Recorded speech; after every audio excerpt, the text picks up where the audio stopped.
I warmly welcome to all of you in the series of Mechanics of Solids. I once again warm welcome to all of you after the mini short break of Diwali vacation, and I wish in this period also you might have been referred something in the series of Mechanics of Solids. Up till now in the previous case we are studying the topic of shearing stress on beams.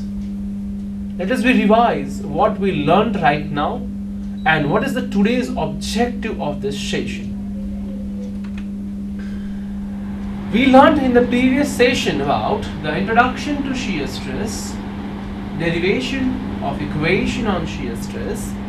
Also we solved certain problems related to the basic fundamental equation. The today's session objective is define the shear stress. Let us recall what is the definition, and intention is to draw the shear stress distribution diagram for various sections like circular, I, T and some other sections. Let us revise up till now what we have studied. We have seen in the previous session about bending stress in beams. We have seen that a part of a beam which is subjected to a constant bending moment and zero shear force, there will be only bending stress on the beam.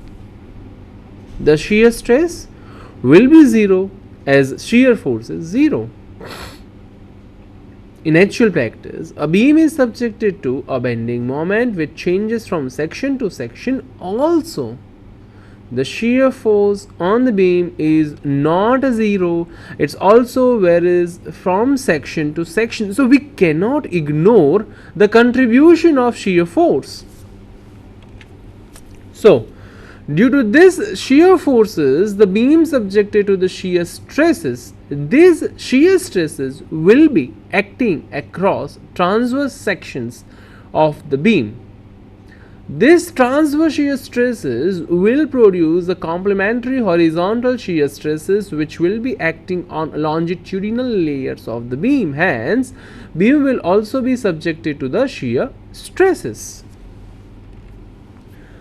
We have also derived an equation for shear stress distribution equation in terms of tau is equal to F-A y bar by I-B. Please clearly note it down, these equations. We have already derived this equation F-A y bar by I-B, where F is the shear force acting at a particular section, A area above that particular layer, the layer at which we are interested to find out the shear stress.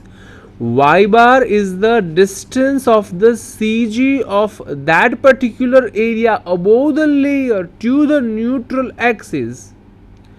I, as already we know, termed as moment of inertia. B, that is the width of the section. In this session, our intentions we want to study the shear stress distribution diagram for different sections. We have already been studied, specifically the rectangular section. Let us go ahead today the circular section. Now please refer the given circular section.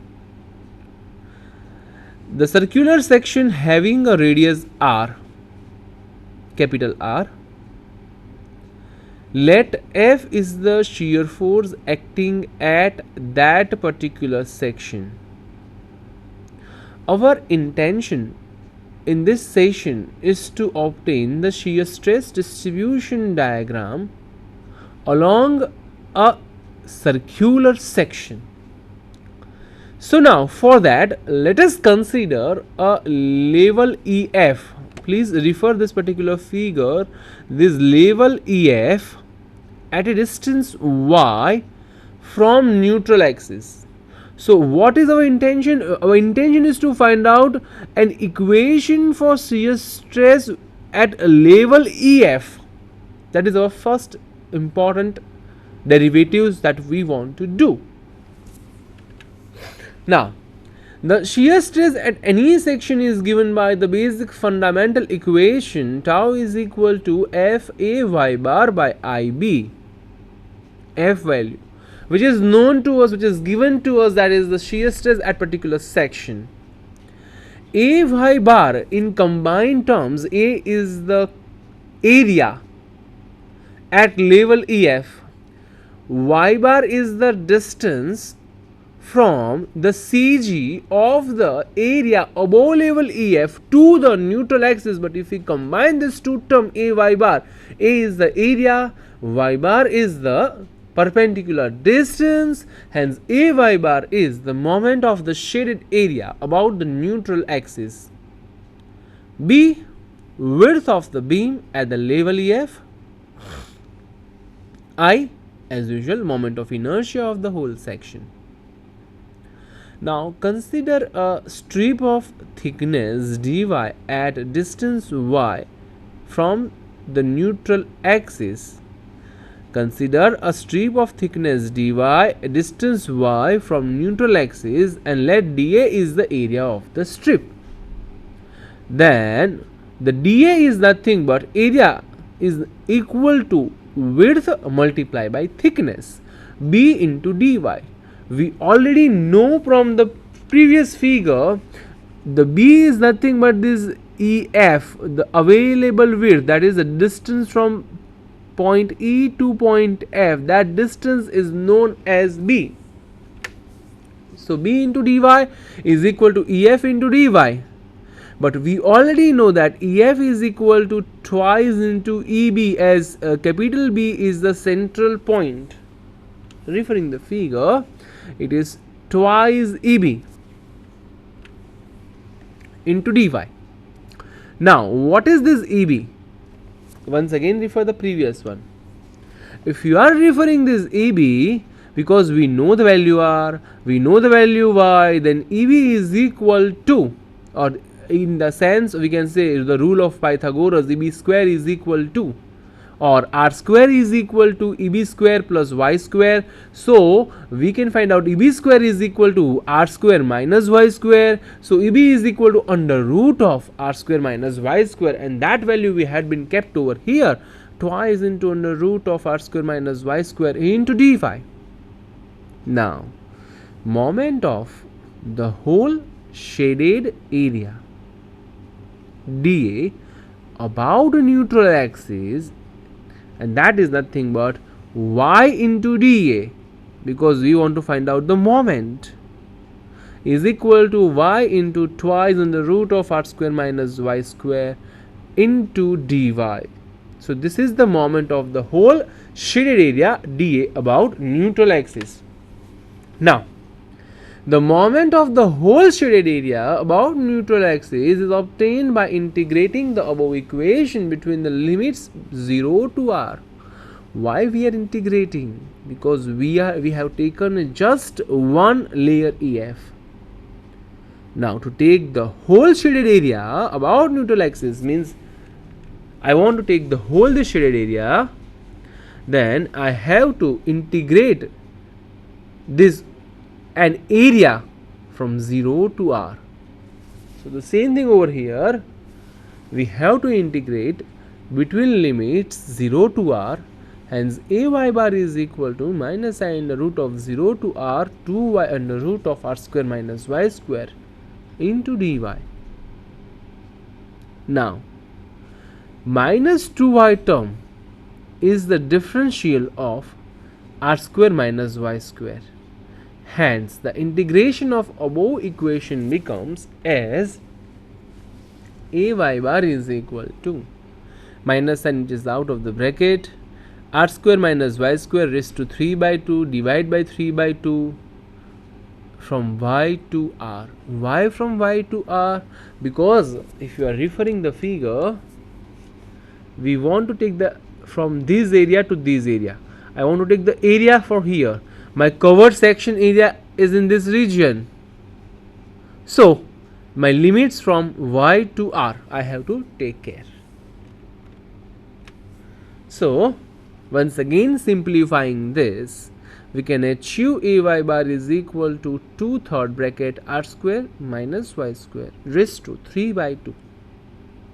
Now, substituting this value of Ay bar in this fundamental equation, tau is equal to Fay bar by Ib, I can achieve F into 2/3 of r square minus y square raised to 3 by 2 divided by Ib. So, by simplifying this, or before we simplify, we know the value of B. B is nothing but the base width, that is the layer EF value, and that is nothing but B is equal to EF is equal to twice AB is equal to twice into under root of r square minus y square. So once again simplifying, by putting the value of B in this equation, we can achieve tau is equal to F by EI bracket r square minus y square. This equation shows that the shear stress distribution across a circular section is of parabolic nature because the term is of y square. Also, it is clear that with the increase of the value of y, the shear stress decreases as y is equal to r. The shear stress, that is, r is equal to 0. Hence, the shear stress will be maximum when y is equal to 0. Repeat once again the word. As this is the variation in terms of negative value of y square, when y is equal to 0, that is about the neutral axis, my value of tau goes maximum. But when y is equal to r, this bracketed term will be abolished, hence the value of tau is 0. Hence, at y is equal to 0, that is the neutral axis, the shear stress is maximum, that is given by an equation tau is equal to F over EI into r square. So now, we know that F by EI r square, but we know the value of I, that is pi by 64 d raised to 4. D is nothing but 2r, so it is pi by 4 r raised to 4, that is the moment of inertia of a circular section in terms of the radius. By putting this value, we achieve tau maximum is equal to 4 by 3 into F by pi r square. We know that the average shear stress is nothing but the shear force by shear area. Shear force by area is nothing but the area of circular cross section, that is pi r square. So F by pi r square is nothing but the tau average. So tau max we can achieve is equal to 4 by 3 tau average, the relation between the average shear stress and maximum shear stress. This is the variation of shear stress distribution diagram across the section. Visualize at the top and bottom fiber, the value of the shear stress is 0. As we proceed further, the shear stress distribution or shear stress value goes increasing in terms of the parabolic nature, and it comes maximum at neutral axis. Let us be understood this very simple fundamental by one simple problem. A circular beam of 100 mm diameter is subjected to a shear force of 5 kN. Three things we have to calculate. The first, average shear stress. Second, maximum shear stress. Third, shear stress at a distance of 40 mm from the neutral axis. Now the given data is the diameter 100 mm, hence the radius r is equal to 100 by 2, that is 50 mm. The shear force F is equal to 5 kN, that is the 5000 Newton, which is acting on its sections. These two things which has been given to us in the first question, which has to be found out as average shear stress. We know that the average shear stress is nothing but the shear force divided by shear area. Shear area which has been given by an equation pi r square. So very simple. We know the value of r, we know the value of F, we can able to find out the average shear stress by like this. Tau average is equal to F by area of circular section. F is known in terms of Newton divided by pi into 50 square. Please bear me over here. Instead of 50,000 it is 5,000 because 5 kN which has been given to us. and we achieve 0.64 megapascal or Newton per mm square is the answer of average shear stress. The another question which has been asked about the maximum shear stress for circular section, which has been given by the relationship between tau maximum is equal to 4 by 3 tau average. Tau average value, as we know, 0.64, so 4 by 3 into 0.64 we can achieve 0.85 megapascal, that is the maximum shear stress for circular section. The third, the shear stress at a distance 40 mm from neutral axis is given by tau is equal to F by, because our intention is to find out at some specific distance, we have to go with the some specific formula which we have been derived in the previous case. If we are taking the same formula, and in that we have to take a layer at a distance of 40 mm radius, let us be found out in that approach tau is equal to F by 3I bracket r square minus y square, as 5000, that is F value, by 3I, 3 into pi by 64 d raised to 400 raised to 4 bracket r square 50 square minus y square. This is y square directly 40 mm which has been given to you from the neutral axis. The value of y is 40 square. Simplifying a very simple equation, we can achieve 0.305 Newton per mm square. So I wish you have understood the fundamentals how we can solve a problem for a given section of circular section when has been given to us. Let us go for the next one, I section. Refer the figure first.